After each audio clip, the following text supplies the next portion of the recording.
Ladies and gentlemen, good morning and welcome to the Brookings Institution. I'm Suzanne Maloney. I'm the Interim Vice President and Director of Foreign Policy here at Brookings. Today we are really delighted and thrilled to be gathered to discuss Tanvi Madan's latest book, Fateful Triangle, How China Shaped U.S. India Relations During the Cold War. I bought my copy at the bookstore out front. You shall too, I hope.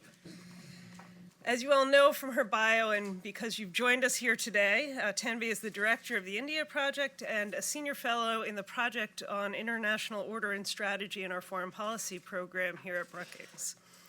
Her research examines India's foreign policy, its role in the world, focusing particularly on India's relationship with China and with the United States. In 2 weeks, U.S. India relations will be in the spotlight when President Trump travels to India for the first time as president. Looming in the background will be the two countries' concerns about China, which have been a significant driver of U.S.-Indian partnership over the last 2 decades. In her book, Tanvi takes us back and demonstrates that the centrality of China to U.S.-India relations goes back much further in the history of the two countries' relationship. Through extensive archival research in India and in the United States, Tanvi disentangles how American and Indian perceptions of and policy toward China shaped the U.S.-Indian relationship throughout the Cold War.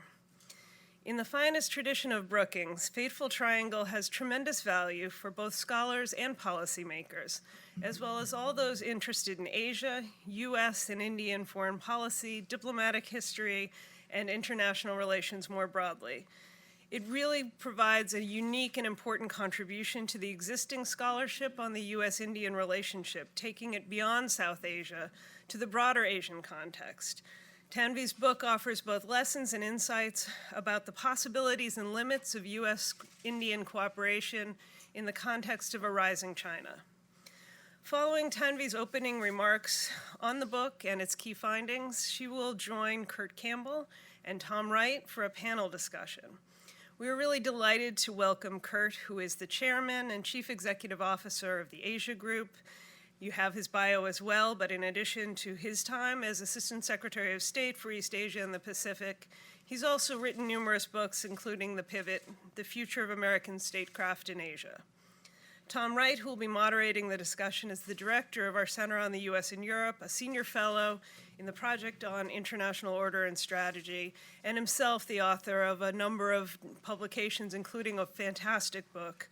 He writes extensively on great power competition. So now, without further ado, I'm turning the stage over to Tanvi and look forward to her remarks.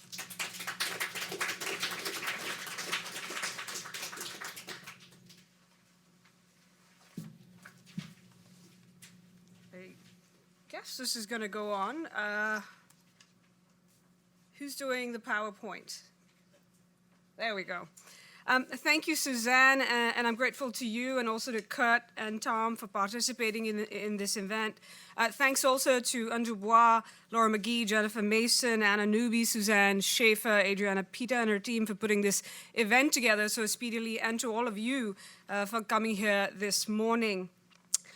So this book has been a decade in the making. I won't thank everyone who made it possible. It'll take up the rest of the event, and whatever Brookings' version of Oscar's Wrap It Up music is will probably drown me out, so I won't do that. But I hope you'll indulge me for at least a couple of minutes as I acknowledge 2 sets of people without whom this book would not have been possible. First are my parents, Anishi and Viren Madan, and my sister, Nidhi. The book is dedicated to them because their support was indispensable to its journey and to its completion, most importantly. And it has always felt more like a family project than an individual one. Second, I want to acknowledge the support of the Brookings Institution, and particularly my colleagues here at Foreign Policy. I'm incredibly fortunate to work in a place where book-length research is still encouraged and to be surrounded by smart and good people. Now, on to what you're here for. So this book originated at another institution I owe much to, the University of Texas at Austin. More particularly, it originated in the Lyndon Johnson Presidential Library that was next door in Austin to where I was, and where I was researching U.S. India relations. I wasn't really satisfied with existing explanations of what shaped U.S.-India relations. So there were some things that we'd kind of learned, the factors like culture or U.S.-India differences over Pakistan or the Soviet Union. These factors to me didn't explain, they did explain estrangement in the relationship. They did explain why there was continuity in the U.S.-India relationship over time. But to me and to a number of others, especially as the Indian archives were opening up, what these existing factors didn't quite explain is why the US and India, nonetheless, during the course of their history, why they actually did engage with each other. And these factors also didn't explain what really explained change in the relationship, because the standard line that everybody uses, the US-India relationship has experienced many ups and downs. So if it was Pakistan, for example, those differences existed continuously. What really caused change? And what I found in the Lyndon Johnson Library and the papers intrigued me. Two things in particular. One was I came across a document or a set of documents that were essentially the US operational plans to intervene militarily on behalf of India in 1965 during the course of an India-Pakistan war if China intervened on behalf of Pakistan. The second set of documents that I came across were very kind of detailed and, to me, boring logs of rainfall amounts in India and their impact on the Indian agricultural landscape and the Indian economy. Now, why did these people care about this, and what a reason these were on, why LBJ and his officials were kind of going through these logs? They seemed to keep a close eye on them because they wanted to make sure that India succeeded. Democratic India succeeded in the 60s, and especially in the context of a communist China next door that they were very worried about, that it would beat India in the kind of economic race and the strategic race in Asia. Why did this intrigue me? Today it is almost a truth almost universally acknowledged that China drives and shapes US-India relations. Indeed, broad convergence on China has been a key driver of US-India relations for the last 2 decades across US administrations and across Indian governments.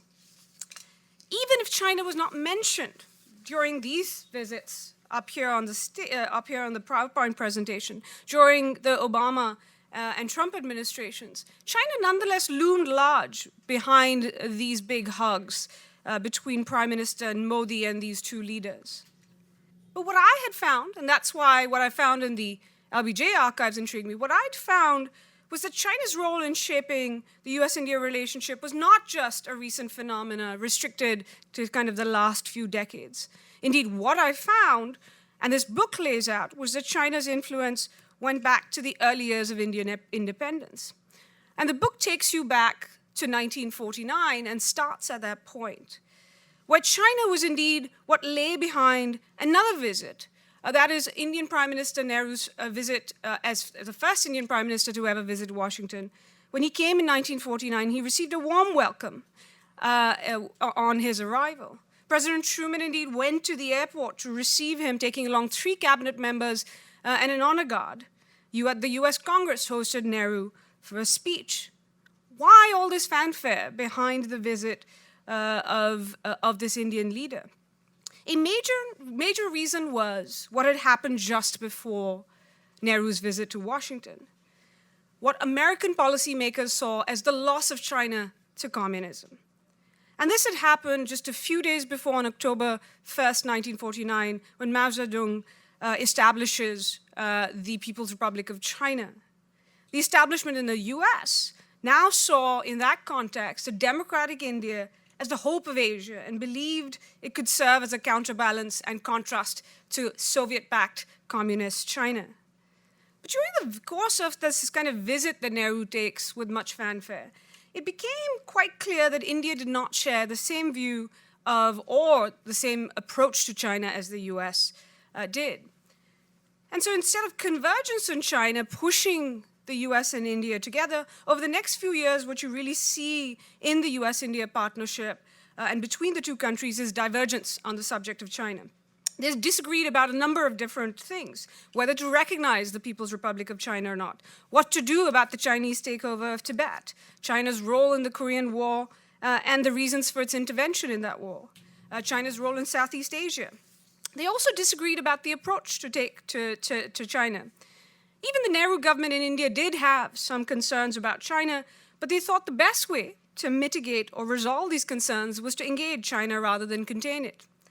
Nehru thought that bringing China into the international community instead of isolating it would encourage it to be, in language we would perhaps use today, a responsible stakeholder. The Truman and Eisenhower administrations, of course, did not see that same approach as being the correct one to China. They did think that it should be contained. Now, these differences on China might not have made a difference, but because the two countries, the US and India, did engage on these subjects, they ended up, these differences on China ended up having an adverse impact on US-India relations, not just in the Truman and Eisenhower administrations, but also on Capitol Hill, where these differences on China negatively affected decisions to aid India, which needed aid at that time. And this in turn caused resentment in India that thought the US was holding back because of these differences on China. But then around kind of 1956-57, you see a change. And over the next few years, Delhi's and Washington's diagnosis of the China problem and their prescriptions of what to do about it start to converge. In the US, President Eisenhower in his second term starts to see the Cold War not just primarily as a geopolitical conflict, but also an ideological and economic one. And in this context, the US, from his perspective and his administration's perspective, could not see democratic India fall behind while Soviet-backed communist China succeeded. And they came to the conclusion that Washington had to help India win what was called then the fateful race between China and India. In India, there's also change during this period. Nehru and his officials become more concerned about China as a geopolitical threat because of the boundary dispute between them that comes to the fore in 1956-57, and it intensifies over the course of this period between 1956 and 1962. India is concerned about China's growing influence in its neighborhood, particularly in Nepal. And of course, the Dalai Lama's escape to India heightens the tension between China and India in 1959. India is also, though, concerned about the ideological and economic threat from China, just as the Eisenhower and Kennedy administrations are. From the Nehru government's perspective, they were concerned that communism next door would demonstrate, a communist government would demonstrate that they could deliver the goods, so to speak, to their people, while his democratic government in India, his fledgling democratic government in India, would not succeed in doing so. The US and India didn't just agree on a perception of China now. They also agree on what to do about this threat. And primarily, in their minds, that meant a partnership with each other. Now, this agreement on what to do about it came with a lot of American economic assistance to India, which is better known, but also a military assistance that eventually culminates in, of course, US direct assistance during the 1962 China-India War. Now, you'd think that this convergence would have kind of stuck around, that both kind of agreed that this was a threat and this would naturally and inevitably lead to a sustained partnership. But it doesn't really do that during the course of the next few years. Because what happens is, while the two countries agree that China is a major threat, even the number one threat, even above the Soviet Union to some extent, they come to disagree on what to do about it. Now, still, this time, because they both see it as a threat, there's still this aspect of dependence. India still needs the US to externally and internally balance against China. The US still needs India not to fail politically, economically, or militarily while China took a leadership role in Asia. And so the US felt the need to continue to give a lot of economic assistance, but also the lesser-known fact that comes out in the recently declassified paper is that there is a fair amount of military assistance still provided during this period. There's also an intelligence sharing relationship that develops. There's also the signing and existence of something that's signed in 1963, an air defense agreement, that essentially commits the U.S. To mutual consultations with India in the event of another Chinese attack on India, in which case the U.S. would come to India's assistance. There are also strange things, like a joint expedition, a U.S. India expedition up to the Himalayas, where they decide that they're going to put a nuclear-powered monitoring device for reconnaissance on the kind of nuclear program that the Chinese were developing. That device is apparently still lost somewhere up there. But there's also kind of at this point, while there's this dependence and continuous need for each other that kind of keeps the two countries stuck with each other in some sense, there's also disagreement and disillusionment. And the disagreement comes on things like how to spend resources, whether India should be spending more money on defense expenditure against India or concentrating on development needs. Whether Pakistan should be part of India's China solution, as the US was arguing, or was Pakistan part of India's China problem, as Delhi was arguing. There's also a difference. There was a difference on whether India should have a more exclusive partnership with the US and its allies and partners, as obviously Washington wanted, or whether India should actually maintain a diversified portfolio of partners that included significantly the Soviet Union, as obviously Delhi was pursuing. And finally, there was this difference over whether, and disillusionment about whether the other country was indeed capable of playing a helpful role in Asia, in each one of these countries' China strategies. Both started to get disillusioned with the idea that the other, even if they wanted to, could they play this role as they got more and more involved in other commitments. So you see this kind of mix of dependence and disillusionment, or you hear it very kind of significantly in a phone call that takes place in 1965 between President Johnson and his then US ambassador to the UN, Arthur Goldberg. And President Johnson is fed up with India to some extent. He says, I'm doing everything I can for them, but they're not economically performing, they're not delivering. I'm fighting for them in Vietnam, for all of Asia, and these guys are not doing anything. The rant is a little bit more graphic, let's say, but since this is kind of a PG-13 event, I won't repeat what he said. But he goes on this rant, and Goldberg just says, why don't you just let India fail? Let it go communist. Why do you care? And Johnson says, no, no, no. I can't do that. That's what they said Acheson did with China. In other words, he couldn't lose India just like the Truman administration had lost China, which had both a strategic and significantly for Johnson a political impact on Democrats. But as this time goes on, during the course of this Johnson administration, towards the end of the administration, it starts to become clear that India won't quite fail or go communist, and it can manage to defend itself against China. It comes off quite well during a 1967 border skirmish with China, and there's a sense in the US that India will not fail if it's left kind of on its own. India, on its part, gets a little bit more confident, and you see China as a driver in the relationship essentially fade, if not cease, over time. And so you see the US and India during this period, towards the end of this period, essentially kind of drifting away. Now, over the next kind of decade, the last decade that this book covers, you see overall a period of disengagement, but with one key period of divergence at the beginning, once again driven by China. But this time, this divergence is different. And it's in a different way thanks to China-US rapprochement, which takes place at the beginning of the Nixon administration. In the lead up to and during what comes in 1971 in the South Asian context, the India-Pakistan war that eventually leads to the formation of Bangladesh, the China-US rapprochement means that India found that during the course of this crisis, it could not depend on the US coming to its assistance if China intervened on behalf of Pakistan. And you saw Nixon and Kissinger backing Chinese partner Pakistan, which was serving as a channel to China at the time.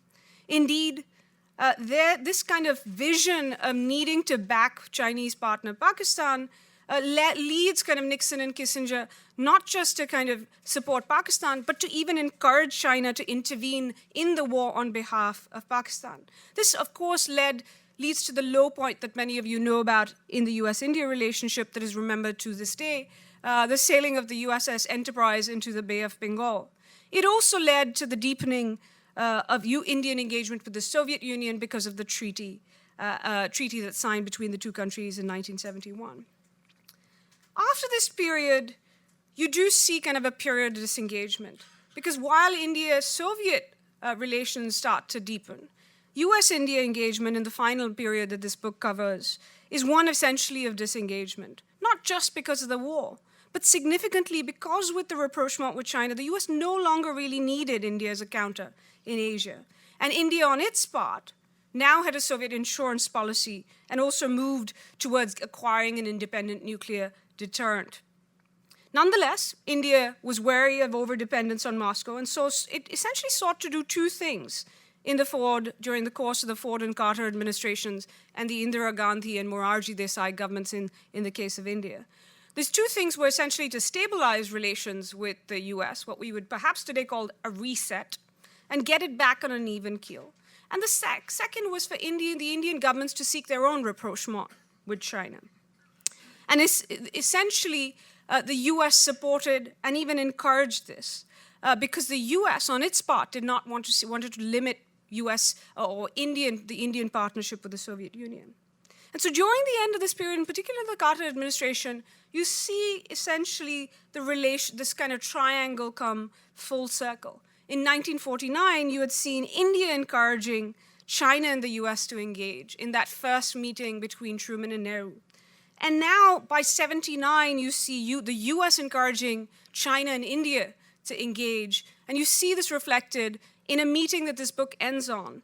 And it's between President Jimmy Carter and the Indian foreign minister at the time, somebody called Atal Bihari Vajpayee, who 2 decades after this period of disengagement, going from that meeting where Jimmy Carter is saying, stay the course on rapprochement with China, even though you're upset with China for the China-Vietnam War that had just taken place.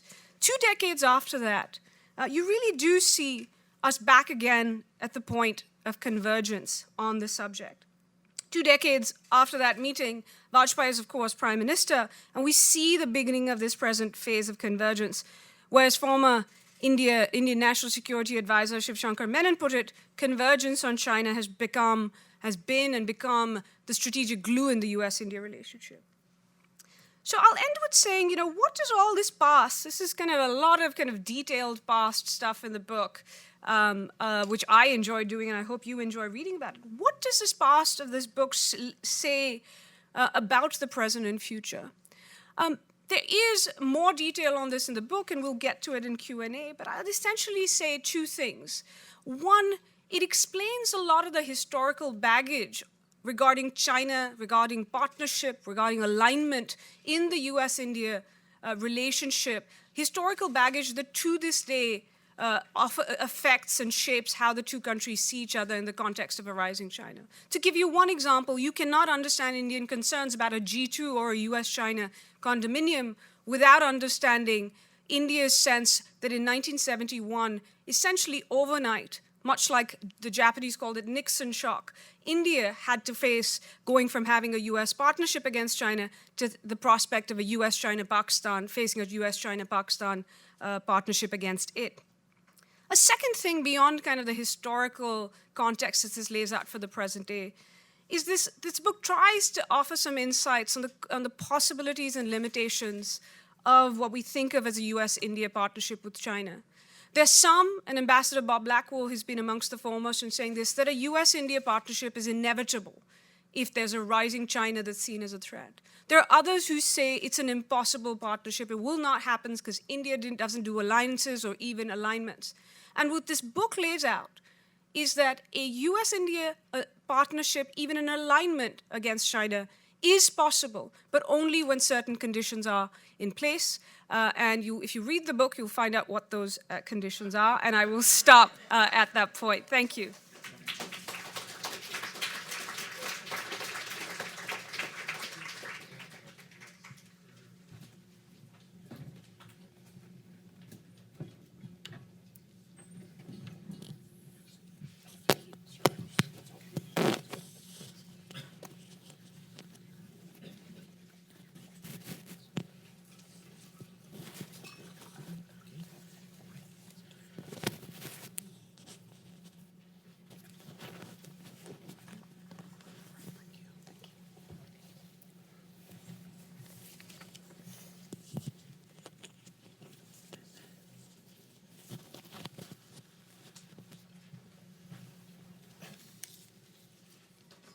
Great. Thank you, Tanvi. That was wonderful, a really magisterial overview of what is a terrific book. So I highly recommend this to everyone. It will be on sale afterwards. Tanvi will be signing copies. There's even a discount from the Brookings bookshop, so don't go to Amazon. You can get it right here.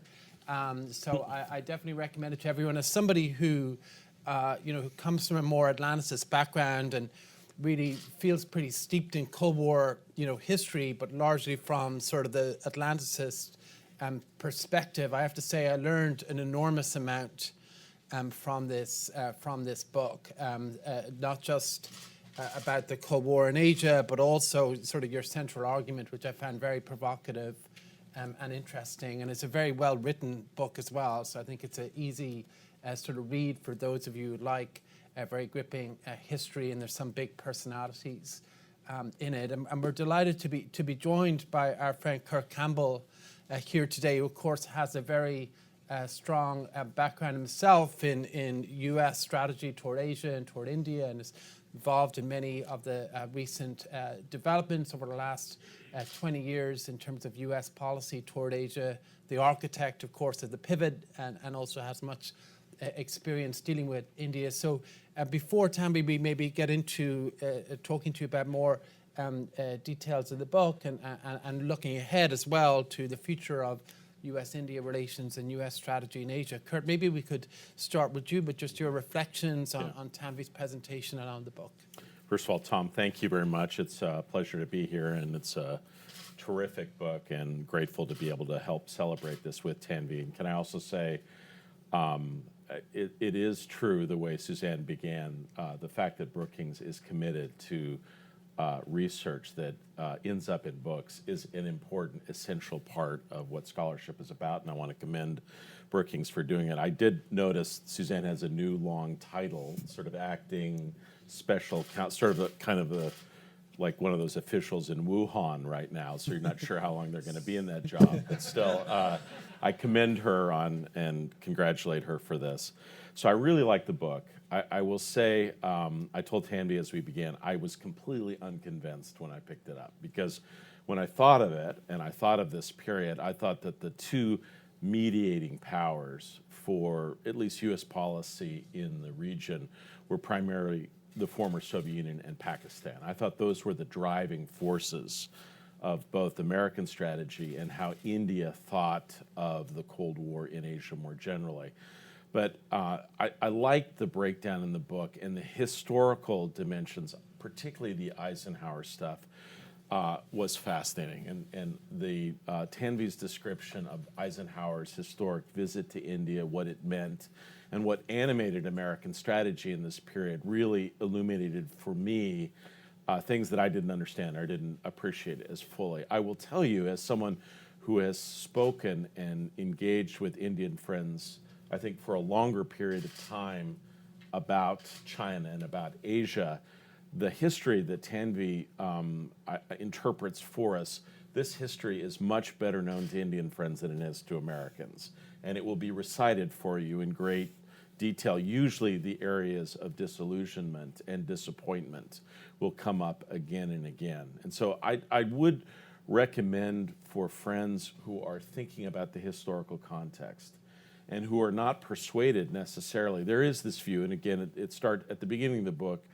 She talks about this idea, and it was represented by our friend Bob Blackwell, who was ambassador in India, the idea that there is an inevitable partnership that is will define the 21st century between the United States and India. But I think what the past suggests to us is that it's a much more complex frame, and that what India demands is not just that the United States has a nuanced and sophisticated understanding of China, but that the United States deals with India on its own merits. And I think at the core of running through much of Tanvi's discussion is not just the role that China plays in how the United States conceptualizes the Cold War, but when the United States stops thinking about India in its own right and mediates it through another country's lens, either the former Soviet Union or China, that's where we tend to run into problems. My problems with the book really, I like the fact that she's broken it down in these sort of segmented periods of hope and disillusionment. I'm not sure I buy it completely. I think the overarching picture, which I think we can look at over a 40 or 50 year period, is on both sides periods of hope that is almost always undercut by actions, misunderstandings on both sides. So it's raised expectations, disappointment, withdrawal, and what you see is a recurring pattern that takes place over 40 or 50 years that frankly continues today. And we see that again and again. It's also the case that even though this is interpreted as about Asia, I think the concept of Asia that we now think of more naturally was less common during this period. I think there was a sense that this was South Asia and not part of Asia. I don't think that American strategists thought of India as part of Asia more generally. I think we thought of it more as a subset of a strategy or set of interactions in South Asia. And I'd want Tanvi to talk a little bit more about that. The other thing that I'm less clear about, even though she talks a lot about in the period of the 50s and 60s and early 70s about China per se, I don't think there's as much of an understanding that in American strategy we tended to think of China and the former Soviet Union as a monolith, and that China's actions in many of these places were simply thought of as tests that for a larger strategy that it was being implemented by the Kremlin. And so I think in some respects that undercuts elements of her overall approach. However, the book is fascinating. Anyone who, I found what the most fascinating thing about working with Indian friends about China. Indian friends will tell you exactly what they want you to say about China. And then you will say it, and they will be like, I can't believe you said that. That's too upfront. That I don't want you to talk like that. And so the dynamism of how the issue of China plays in the Indian political imagination, that's the part of the book that I found most interesting and that I would recommend readers to think about going forward. So it's a tremendous piece. You're going to resist it at the outset. I will tell you. You'll start this by saying, I don't think this is right, but about halfway through, you'll think, yep, there are parts of this that are really compelling. Great, thank you. Tanvi, do you want to come back in on some of that, particularly just on the points Kurt was making about India as a subset of strategy and some of the details on the role the Soviets played? I think, one of the things the book tries to do, and it lays it up front, which is I'm not arguing that China was the only thing that mattered in U.S. India relations. The good thing about being a historian is you're allowed to say there are multi-causal explanations. But what the book does say is that it's a pretty big missing factor that really hasn't been covered. And whether you're trying to understand kind of engagement or estrangement in the relationship, you can't understand it without actually thinking about how these two countries saw each other in the context of China in that period. So it is, and it looks at these other factors, including Pakistan and the Soviet Union. So it's called Fateful Triangle, but there are these kind of two other actors that, much like today, Pakistan and Russia, they do play a role, an intervening role, a kind of a role in shaping how this triangle played out, including in the context of the other thing you mentioned, which is the relationship between Moscow and Beijing. And I actually think what the book tries to do is lay out that one of the biggest sources of difference, at least in the initial phase that this book covers, is that the U.S. does see it as a monolith, the Soviet, the Sino-Soviet relationship as a monolith, and India does not. For Nehru, in fact, you could argue that he might have underestimated, and I do, that he underestimated the ideological kind of basis of that relationship and how much ideology actually factored into Chinese thinking at the time. He thought, mirror imaging, he said China is just like India. our major goals as Asian countries that have just come out of the yoke of kind of oppression from years of colonialism in India's case, but foreign influence and domination in China's, is that we will together kind of take over, or we will together kind of focus on developing at home and building a sense of nationalism. So he always thought this Sino-Soviet partnership and alliance was temporary, that it wasn't, that China will eventually split and eventually will come up into its own because nationalism will matter more than communism. Well, today we're debating that issue too, right? On China, Russia, and how sustainable that partnership is. And indeed, India is making the argument that the US and the West should reach out to Russia and wedge it away. 49, India was making the argument that the US should try to create a wedge between China and Russia. So I think there's a lot of awareness of that monolithic aspect. And you can argue that eventually Nehru was right. It's just it took a while for him to be right. The Sino-Soviet split doesn't happen for years, and that actually has deep repercussions for India, including in the context of the 1962 war, where the Soviets provide intelligence on India to the Chinese and also kind of hold back on supplying some military equipment that India had expected. And I'll finally just kind of comment on this point about Asia. I think it's actually a lesson for India today as well. It is kind of, one of the things that I found often very different when I came to the US 2 decades ago is that when people talked about Asia here, it was East Asia and Southeast Asia. You go to most other parts of the world, including Britain, Asia does include India. India considers itself an Asian country. But I think what the book tries to lay out is that in the first few years, India is considered or thought that the US policymakers think that India is an Asian country, had hoped for it to be more of an Asian country. But this starts to it's almost like that subset gets created, the relationship gets outsourced to the Brits, at least the first few years, when two things happen. One, the US actually disagrees with India's view of Asia, and particularly of China with it. So there's that sense that, well, it doesn't really match, so let's not think about it. The other thing is capability. India is very involved in a lot of Asian issues, the kind of Indo-China conflict and even the Vietnam War, the Korean War. It's actually a player in all these instances.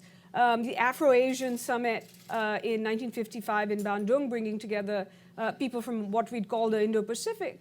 But what happens is its capability. It loses sight of what it should focus on, which is economic development and growth and building military capability. And I think that essentially, in some ways, doesn't just take India out of the Asian picture from the US perspective, but from the Indian perspective as well. India becomes much more insular and takes itself out of engagement with Asia writ large, particularly Southeast Asia and East Asia over time. Thanks. Looking ahead a little bit, I'd like to pick up on a point that both you and Kurt sort of raised, and it's an interesting sort of theme of the book. And you write, U.S. India partnership is neither inevitable or impossible. And in your remarks, you talked about the conditions, which you left unstated, but they are, just to briefly read out to people, there needs to be 5 elements, you say: an imminent threat, India's inability to deal with the challenge on its own, a willing partner, the lack of other partners, and sufficient political will and capacity to undertake a tilt. And I guess I'd like you both to come in, but Kurt, if I could start with you, what strikes me about those conditions is that all but one are basically not really to do with the United States, right? And so I guess my question is, when we talk about India here, there's an assumption that it's sort of entirely in the gift of U.S. strategy, right? If the U.S. has a smart strategy, it will get India on board. If it doesn't have a smart strategy, it will not. And does the U.S. actually have much less agency than we think in this? If there is a U.S.-India partnership, it will be because of external factors that have very little, maybe a little bit to do with Washington, but may need to do with other things. And how much strategic choice do we really have here? So I like the 5 conditions that Tanvi laid out, but I actually think that there is another condition that perhaps is implicit in this, but maybe unspoken, but is actually more essential. I think what Indians demand that would override all of this is to be treated as a great power. And I think that the one issue that I think is generally the case through much of the history of U.S.-Indian relations is an Indian dissatisfaction with the level and intent of American engagement, that they see American engagement as episodic, not as sustained, not as commanding as the kind of engagement that we've had towards the former Soviet Union, Moscow, and China for 30 years. And I think there has been inevitable comparisons. The Indians in particular have looked at the intensity with which the United States has engaged China since 1979, and they compare their own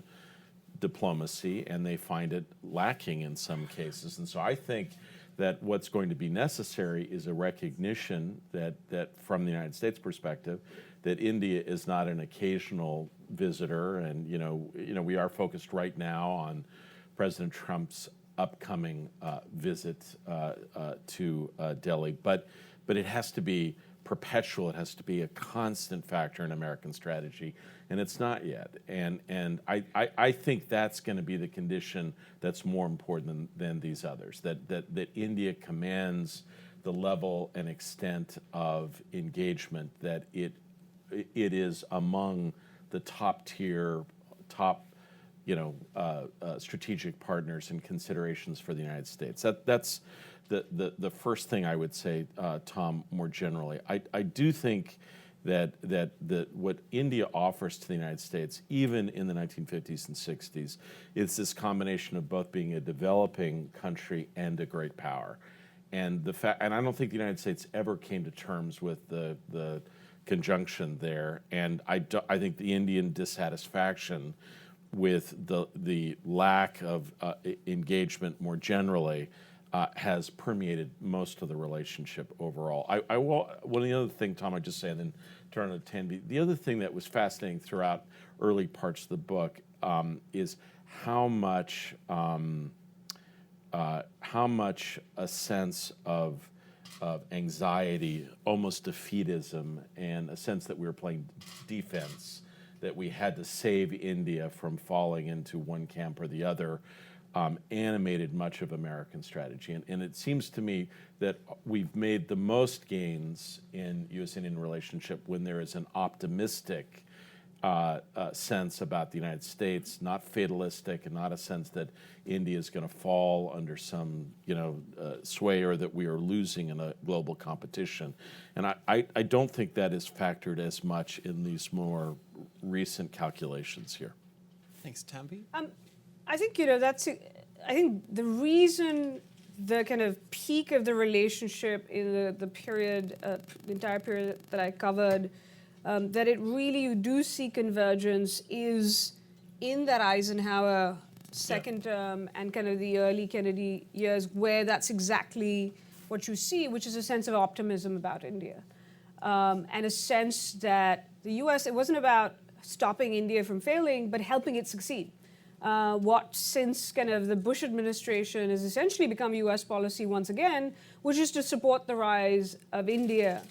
Kind of and these days nobody uses the C word, but the fact that both kind of the democracy and the power aspect are mentioned, that this is what makes India different, is that it is a democratic power that's developing, that it can show the democracy and development aren't mutually exclusive. Having said that, I think where Eisenhower eventually and Kennedy succeed is because they accept that because India is a democracy, the very thing that they were supporting, it will also be difficult and have an Indian independent view of its own interests and its own ideas about how to, for example, grow, how much to spend on issues. And I think this becomes kind of a running theme, which is this idea of independence, freedom of action, what often gets called non-alignment, but is essentially the search for to be able to make decisions on an independent basis, to be treated as a power in its own right. And I think where you see, so kind of the conditions you mentioned are really about when India tilts. Because I say, this idea that India does not align is not true. We've actually seen India tilt towards certain countries or blocs pretty significantly, at least twice in the past. But there are kind of things that the U.S. can do, because on China, where the two countries tended to disagree, was on the question of, do you engage it? Do you contain it? How much force do you use? How much diplomacy do you deploy? Kind of, where does a country like Pakistan fit in? Should India kind of make up with Pakistan and then focus all its resources on China? Or as India sees it, do you actually see the China-Pakistan relationship as a problem in its own right? And then I think it comes back to this question of independence, because for India, the whole point about not joining in a line. Thanks for watching. Be sure to like and subscribe for more videos from Brookings.